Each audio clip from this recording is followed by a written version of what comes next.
Magandang araw sa atin lahat mga kababayan. Saan man panig kayo ng daigdig naron. Dito na naman tayo sa another episode ng ating vlogs, Badong Aratiles po. Pag-uusapan natin ngayon, ito po, sasagot po tayo ulit. Pag mga Sabado at Linggo, sumasagot po tayo sa mga tweet. Ito po yung sinabi po rito sa isang tweet. Ayon po kay Brigadier General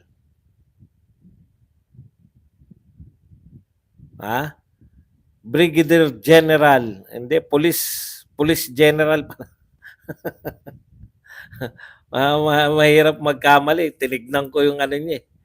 Police, Brigadier, tama naman, Brigadier General Nicolas Torre III, ay minamanipula lang daw po ng mga naka-assign ng mga hepe ng pulis sa Davao yun pong records para magmukhang mababa ang crime rate sa Davao City.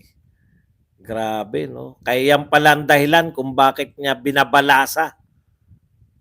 Mamaya sasagutin natin yan. Pag-uusapan din po natin, ano pa ba? Marami po tayong pag-uusapan eh. Yung DPWH po, umamin na yung huling dredging na ginawa nila sa mga ilog, panahon pa po ni Pangulong Duterte. At umamin din po na wala talagang master plan, no? Paano po yung pong flood control, wala po tayong master plan at wala po talagang flood control projects kundi maliliit lang na iba yung tawag niya flood reduction. Yan lang po, no? Okay. Yan po mga pag-uusapan natin at marami pa pong ibang tweets. Pag-araw po ng Sabado at Linggo, kung hindi tayo bumabanat sa mga vlogger, ay tayo po ay nagbabasa ng mga tweet at nagbibigay ng reaction. Pero bago yan, kung bago ka pa lang dito sa ating channel, mag-subscribe ka na.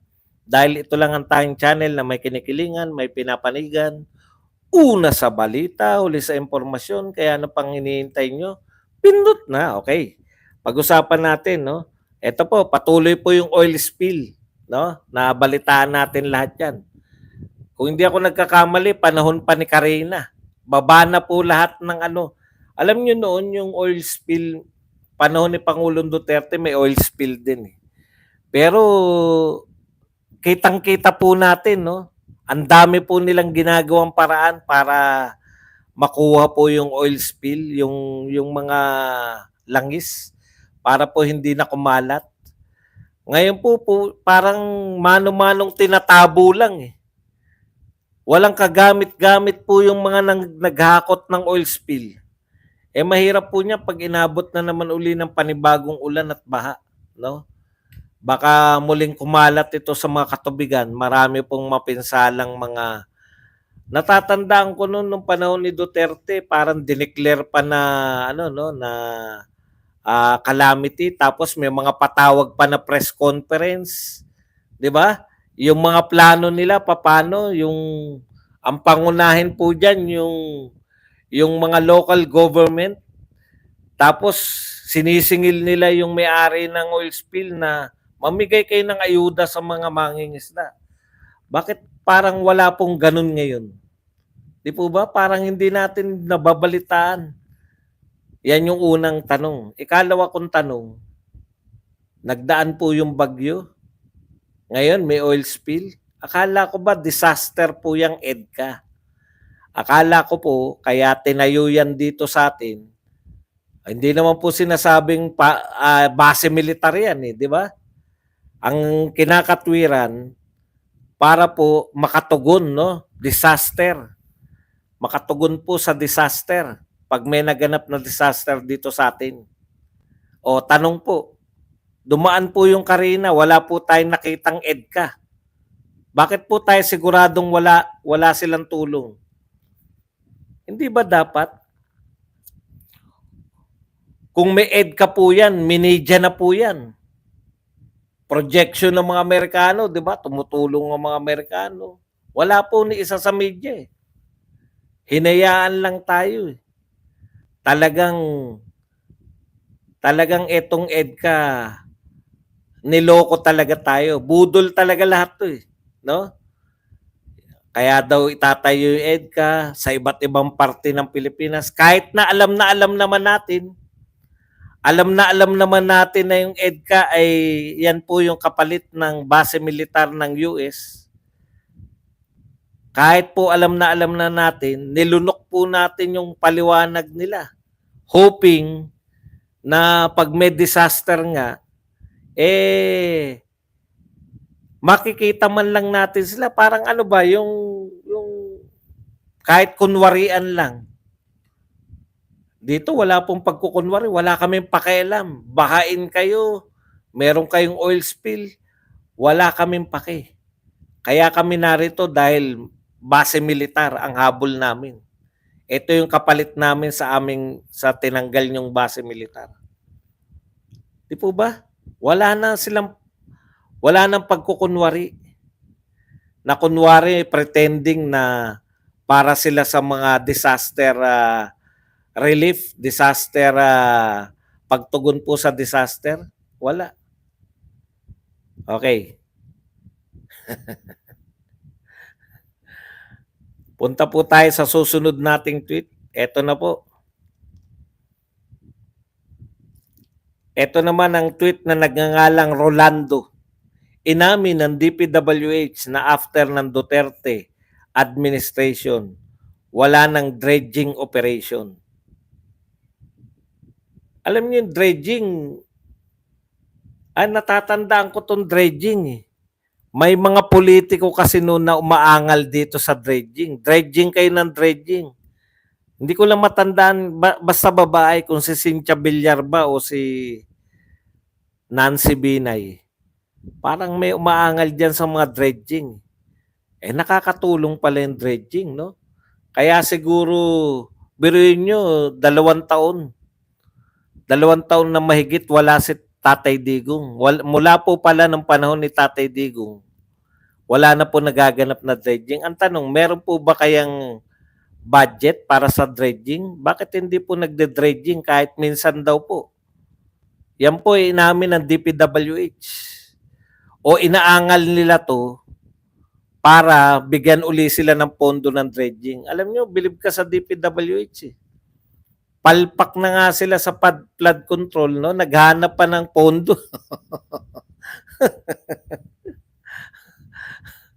Yung mga ganyan dapat, no? Yung meron kang 5,500.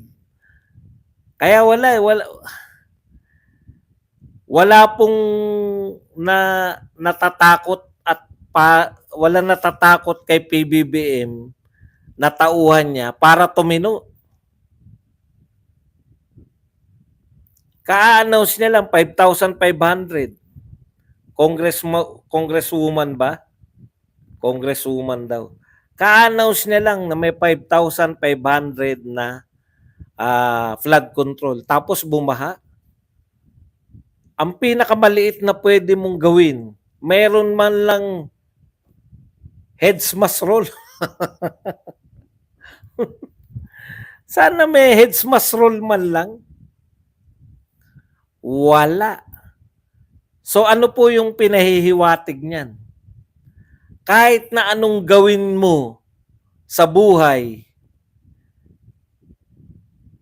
hindi ako matatanggal. Kahit na anong kapalpakan. Tanong nyo, nariyan pa ba si Bautista? Nabiyayaan pa eh. Pwede mo pang sadyain, no? Wag natin sabihin kikita. Maipa-privatize mo pa. Palpakan ng mga laga, instead na heads must roll, matanggal ka dahil saan ka nakakita ng international airport na nagba-brown out? 'Di ba? Palpakan na nga, instead na heads must roll ka, nabiyayaan ka pa ng privatization. Na-privatize mo pa yung kapalpakan mo. Parang, dahil palpak ka magtrabaho, congratulations, sige, hanap ka, privatize natin yan. Bakit ko kinocongratulate sa privatization? Huwag na tayo maglokohan. Dito sa Pilipinas, alam nyo na yan. Kinakailangan pa ba natin sabihin yan? Pag may nagbenta, may tumubo. Hindi naman kayo mga COMELEC commissioner. Bakit panay pagbebentang inatupag nyo? Ang tanong, nasaan po napupunta yung flood control program? Yan yung kaya sila tuwan-tuwa eh. Kaya po tuwan-tuwa si Pangulong Marcos sa media. Kasi hindi na tinatalakay ito ng media eh. Tinitweet na lang ng mga kung sino-sino. Wag po nating kakalimutan, no? Pinakamalaki pong budget sa flood control, ito pong 2 taon ni Pangulong Marcos. Pinakamalaking budget in history ng flood control sa Pilipinas. Sa kasawiang palad, isang pipitsuging bagyo pa lang ang dumaan, baha na tayo. Ito pa po ang pinakamalupit. Nakita nyo ba? Punong-puno po, parang rockstar si Dumadaan si Martin, talagang kala mo rockstar siya ron sa Tacloban eh. Kitang-kita po, bibigyan na naman ng ayuda yung mga taga-Tacloban. No? Sa Metro Manila at Luzon yung binaha, namigay ng ayuda sa Tacloban. Ayos. Nakita ba natin namigay ng ayuda yan dito sa Metro Manila? Pucha, turo-turo lang yan sa nabotas eh. Ang nakita kong namimigay si BBM eh. Pinahahabol pa yung mga tao eh. Pagdating sa pila-pila, yung pamimigay ng ayuda sa Tacloban, dami, may mga bandera pa. Oh.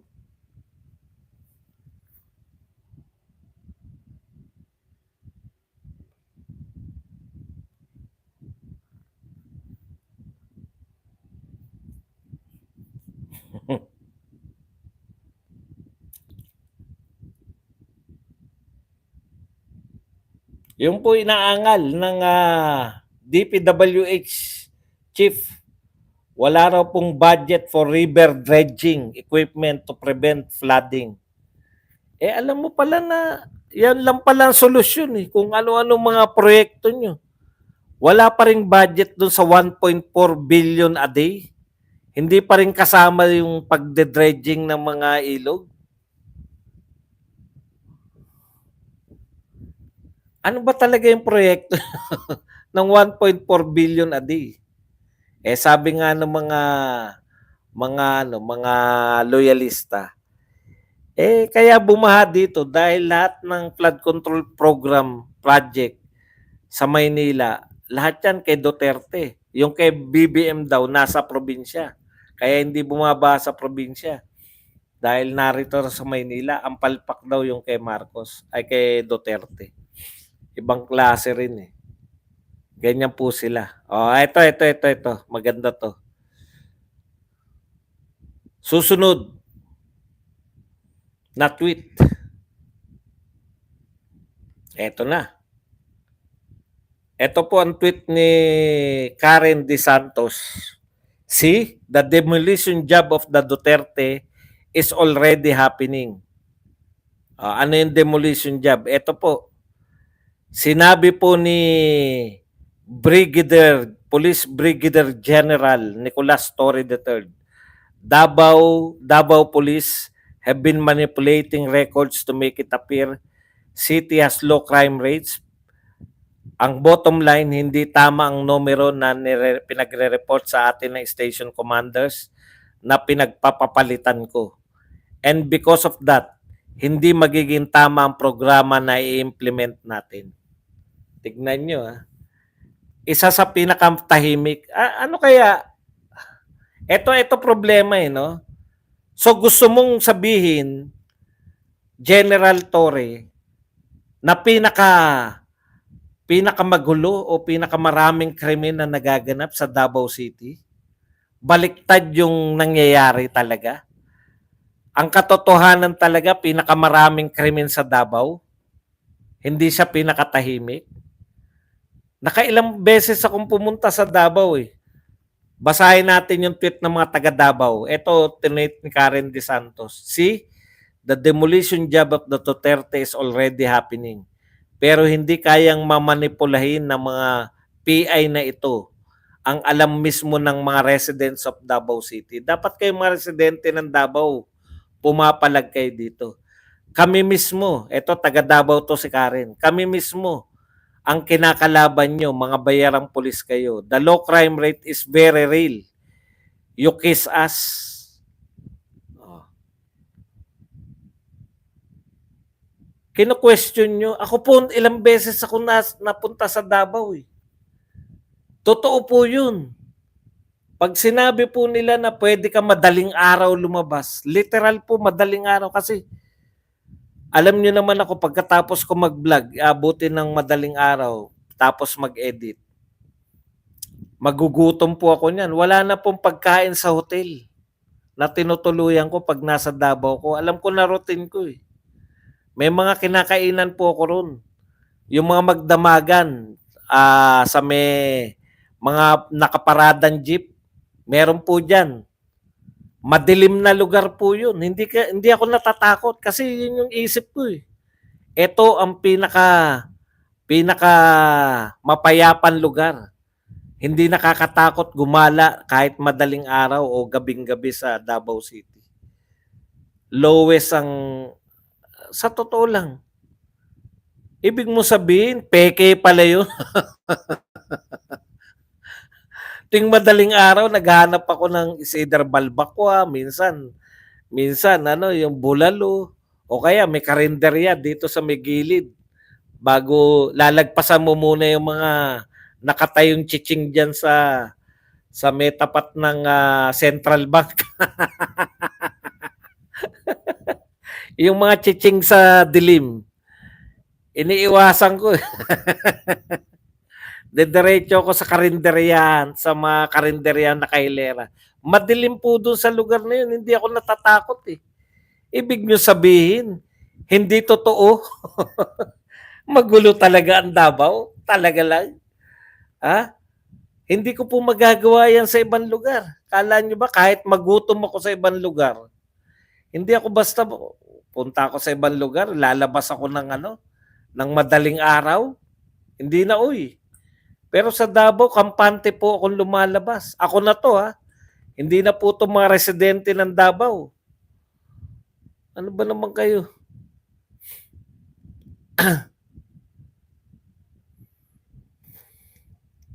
Ako po buhay na patotoo ko eh.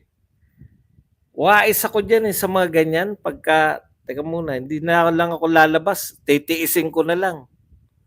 Timpla-timpla na lang ako ng kape. Pero sa Davao, hindi po. Hindi po ako natatakot. Nung pag nasa Davao po ako, yun ang pagkakalam ko. Yung pala, peke pala alam ko. Magulo pala. Ni minsan, hindi ako na-hold up eh. Ni minsan, wala ako nakitang Kaya, iba po yung actual. Sabi nga rito, no? Iba yung actual na nararanasan ng mga residente. Pinipunteriya nga po nila. O, eto pa. Sige. Pagbigyan natin si General Torre. Halimbawa, totoo yung sinasabi mo, General, na kaya nyo pinagtatanggal yung mga pulis dyan dahil namemeke. O, palagay na natin mataas ang crime rate. Kahit hindi po namin nakikita na mataas talaga yung crime rate. Saksi ako dyan eh. Pucha, ang didilim ng mga kinakainan ko. Yung, alam niyo sa Central Bank, yung mga taga Davao, yung madilim na area doon. May mga karinderya ron banda, yung mga taxi driver yung mga kumakain. Kaya bukas yun 24 oras.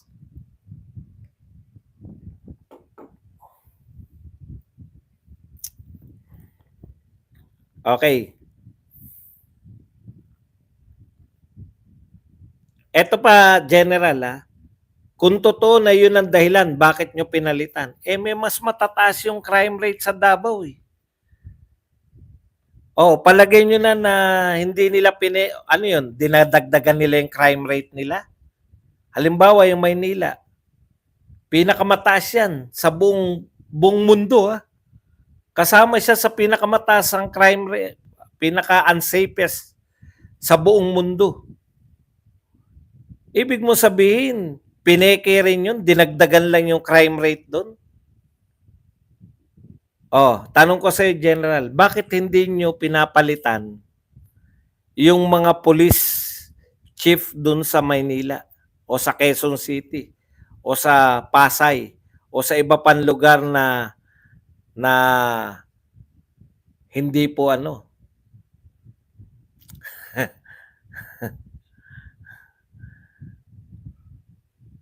Bakit hindi nagpapalit? Bakit natatanging sa Davao lang? Pinalitan nyo yung mga Davao Chief of Police. Tapos ngayon, eto ngayon ang mangyayari. Paano kung totoong biglang tumaas yung crime rate ngayon? Eh hindi na nagpapasakop yan sa mayor. May sarili na silang mundo.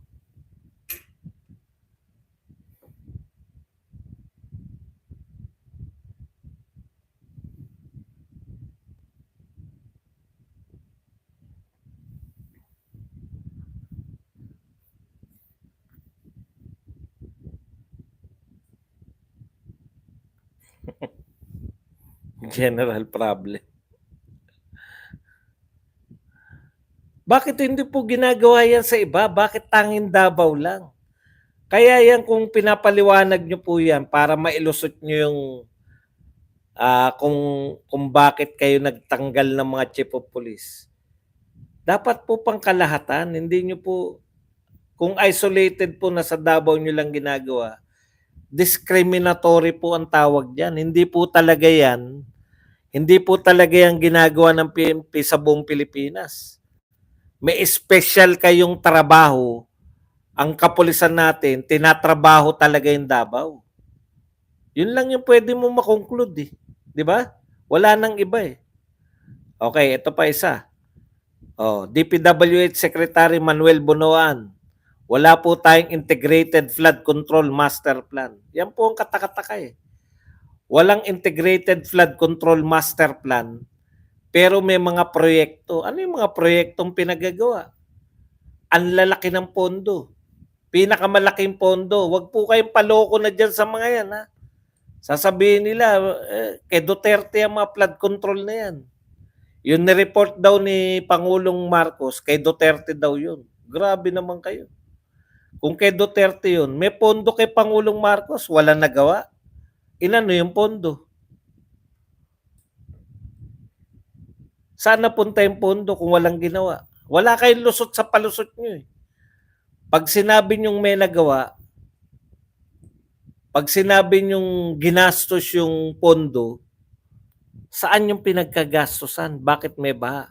Pag sinabi nyo naman kay Duterte pa yan, bakit kayo may pondo? Wala naman pala kayong proyekto. Alam nyo, sinasayang nyo lang Senate yung mga investigation, lalo na diyan sa flood control. Pasimplihin nyo lang po yung flood control. Itanong nyo lang sa DPWH, ano yung 10 pinakamalaking flood control program? Dalawin nyo. Kung sapat ba yung pondo na yun. Kasi kung 5,500 ang iimbestigahan nyo, 10 lang, yung 10 pinakamalaki. Makikita nyo kung meron talaga. Okay. Ito po, sa wakas, meron po sa X o sa Twitter na kakampi natin si Makmak. Ito ang fact. Yung fact na as in FACT. Malakas lang kayo manira sa X at FB. Pero lumabas ka ng lansangan, punta ka sa palengke at talipapa, kausapin mo mga ordinaryong Pilipino, miss nila si Papa Digong at matamlay sila kay Bongbong. Totoo po yan eh. Kung babasahin niyo yung media, sa totoo, no? Parang ang alwan na ng buhay natin. Parang si BBM may suportado ng mga tao. Parang ang unlad-unlad ng Pilipinas. Kaya nga wala na naniniwala sa media. Kabaliktaran yung mga binabalita nyo sa totoo. Satisfactory rating ni BBM tumataas. Magtanong po kayo mismo. Siguro sa 10 tatanungin nyo, isa lang yung magsasabi na okay si BBM. Pag may nagsabing okay, tanong nyo, Ilocano ka ba? Na po.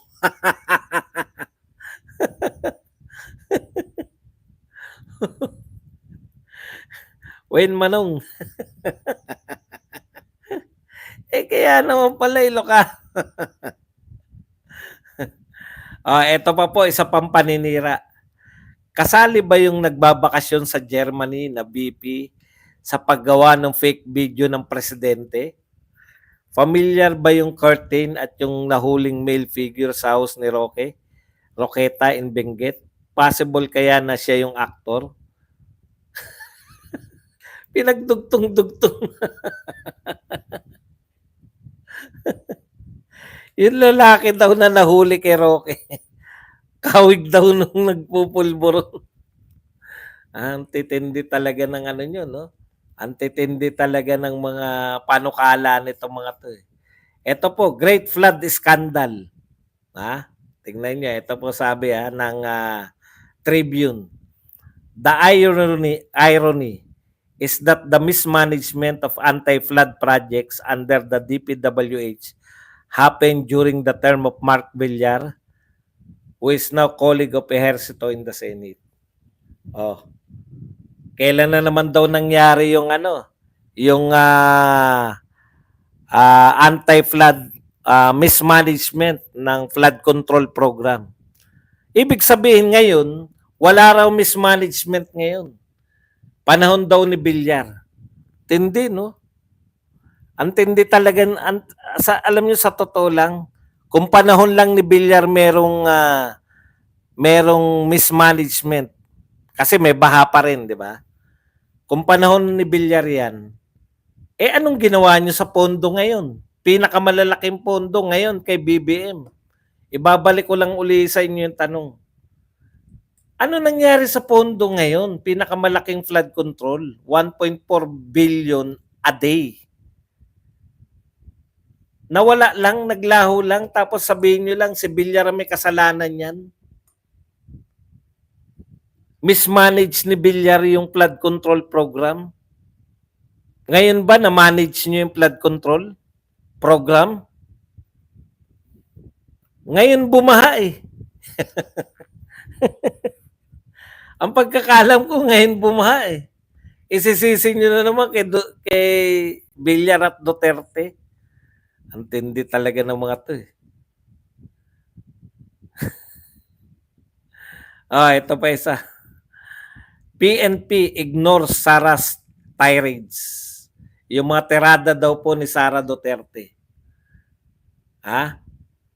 Hindi raw po pinansin ng PNP. Sabi naman itong nag-tweet na BBM supporter. Nakatikim ng no comment si Miss No Comment.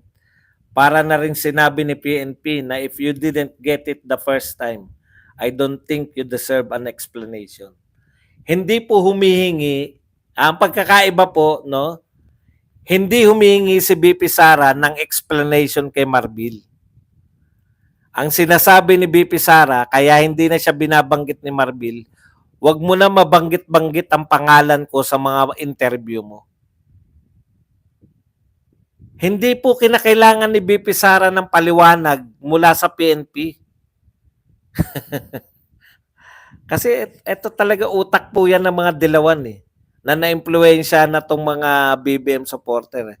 Ang dilawan kasi, once na nakapagpaliwanag na, once nakatokis, okay na sa kanila. Wala na silang pakialam. Once na natokes ka na ng dilawan, okay na yan. Wala nang problema dyan, nakapagsalita na tayo. Kaya lagi sila naghanap ng ano, hindi aksyon, kundi salita. May sinabi ba si Sara? Si Sara ba may sinabi na? Bakit tahimik si Sara? Yung mga dilawan tsaka tong BBM administration, pareho. Parehong ano, tokis lang lahat. Kahit walang trabaho, basang importante makapagsalita. Kaya importante sa kanila yung nakakatokis eh. Hindi po pinag-explain ni BP Sara si Marbil. Kaya niya pong explain yung naganap. Ang sinasabi ni BP Sara, wag mo na akong gagamitin, wag mo nang sasabihin, pag ikaw ay nagpapa-interview, wag mo nang babanggitin yung pangalan ko. Yun po ang sinasabi ni BP Sara, hindi po yung gusto nyong palabasin. Okay, punta tayo sa iba pang tweet. Marami tong tweet na to eh.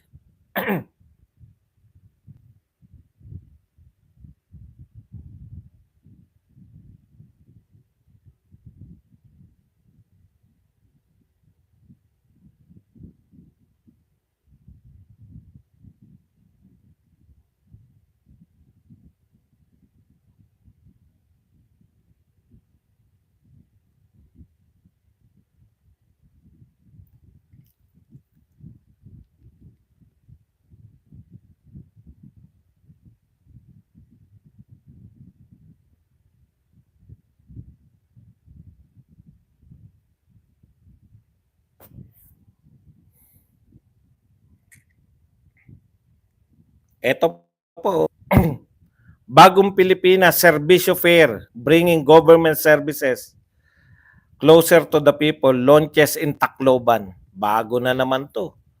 Bagong Pilipinas Serbisyo Fair. Swerte ng mga Tacloban. May ayuda na naman kayo. Ayuda sa Tacloban kasi binaha yung taga Metro Manila at Luzon. No, binaha yung Bulacan, binaha yung Pampanga, no? Binaha yung buong NCR kaya nagpaayuda. Congratulations sa nakaisip nito, Tacloban. Galing, no? Galing mo talaga, Martin, no? Hindi nyo nabigyan ng ayuda yung mga binaha sa Metro Manila. Kaya nyo hindi nabigyan dahil may ayuda. O ito po sabi ni ano, ang ayuda pala pinamigay nyo sa bayan ninyo. May pa-concert na naman. Grabe talaga. Okay. Wala pong 500 million, sabi po ni Jason Sa. Wala pong 500 million na binibigay ang Amerika. Katunayan, ang sinabi po ni Mr. Lloyd Austin, Defense Secretary ng Amerika, hihingin pa nila sa US Congress yun. Hinihingi po nila ito Marso, Abril, Agosto na po ngayon. Ni hindi pa po ito na ibibigay sa Committee on Human Affairs on Foreign Relations sa Amerika. Naidyaryo na rito eh. Sir J. Sonsa. Headline na po sa mga dyaryo natin na meron tayong 500 million eh. Drawing pa lang pala. No? Drawing pa lang. Headline na rito, drawing pa lang. Grabe naman. Ito po yung pinagmamalaki ngayon ni, ni BBM. The SWS survey showed that 79% of respondents believe the Philippines. Grabe, no, pinalalaki nila, no? Sabihin nyo na 55% lang si Bongbong. Ano ba yung mga 79% na pinagsabi nyo? Okay. Tuwan-tuwa sila. Mataas daw si BBM, 55. Pero hintayin nyo po, pag lumabas, ilang kaya si BP Sara. Tiniti ako sa inyo, mas mataas si BP Sara eh. Ewan ko sa SWS, bakit si Bongbong lang ang sinabi? Ayaw nyong malaman ng tao na mas mataas si BP Sara? Okay. Pero bakit po mataas si BBM? Bakit 55? Kailan po ba ginawa yan? Ginawa po yan survey na yan before ng SONA, before ng bagyo. Pagkatapos po ng SONA at pagkatapos ng bagyo, hihintayin po namin, no? Hihintayin po namin kung kung ilan na yung ano, kung ilan na po yung magiging survey ni Pangulong Marcos. O punta naman tayo, last na 'to. Inip na ba kayo? Last na 'to. Secretary Larry Gadon, hinuli ko talaga 'to, eh. Tinalo ng Duterte admin ang utang na nagmula kay Quezon hanggang kay Noynoy. Tindi, no? Pinakamarami raw pong nautang si Pangulong Duterte mula pa nung panahon ni Quezon hanggang kay Noynoy. Alam mo, Larry Gadon, no? Hindi na kita tatawaging attorney, disbar ka na, di ba? Alam mo, Larry Gadon, totoo naman, pwedeng totoo yan sinasabi mo. Pero nakalimutan mo, pinakamarami ring nagawa si Pangulong Duterte sa lahat ng presidente. Hindi lang po mula kay Quezon. Mula pa kay Aguinaldo. Di ba? Pinakamarami ba na utang? Pagpalagay na natin na pinakamarami na utang si Duterte. Pero siya rin ang may pinakamarami na gawa. Pagsama-samahin mo pa yung ginawa mula presidente kay Aguinaldo na. Wag na kay Quezon, mula kay Aguinaldo. No? Pagsama-samahin nyo na. Pinakamarami po nagawa si Duterte. 6 na taon lang yan, ha? Ito pa isa.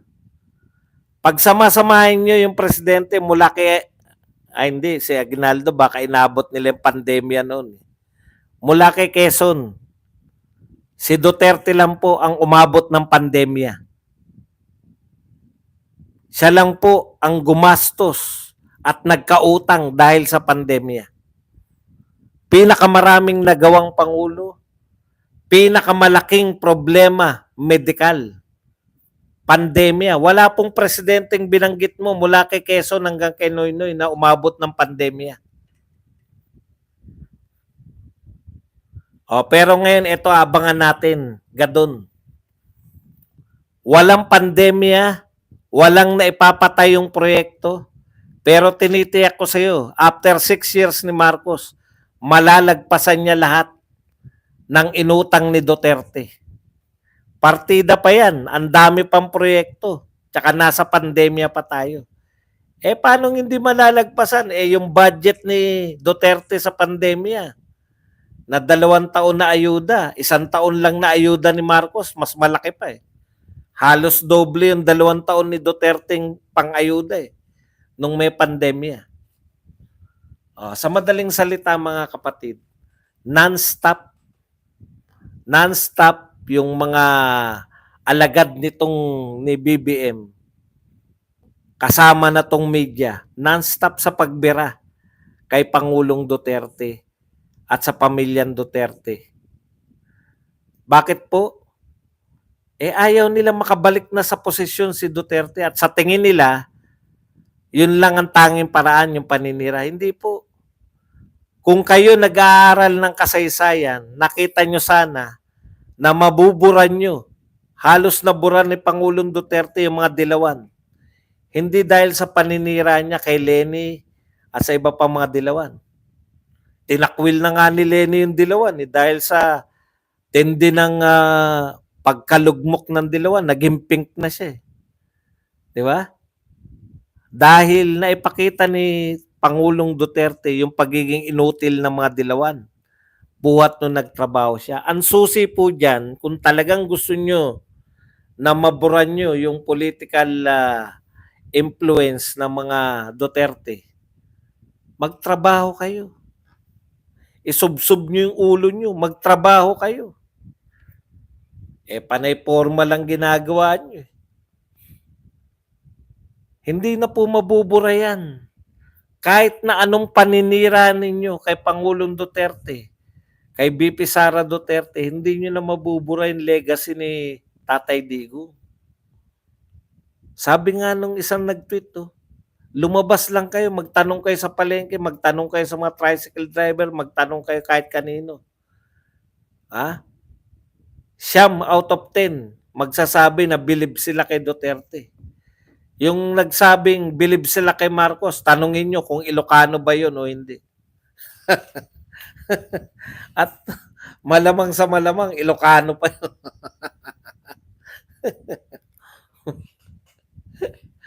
Yan lang po ang ating topic. Puwede na po tayong magbasa ng inyong mga katanungan. Partida may pandemya pa yung pandemic pati Taal sumabay pa. Hindi lang po Taal, pati Mayon,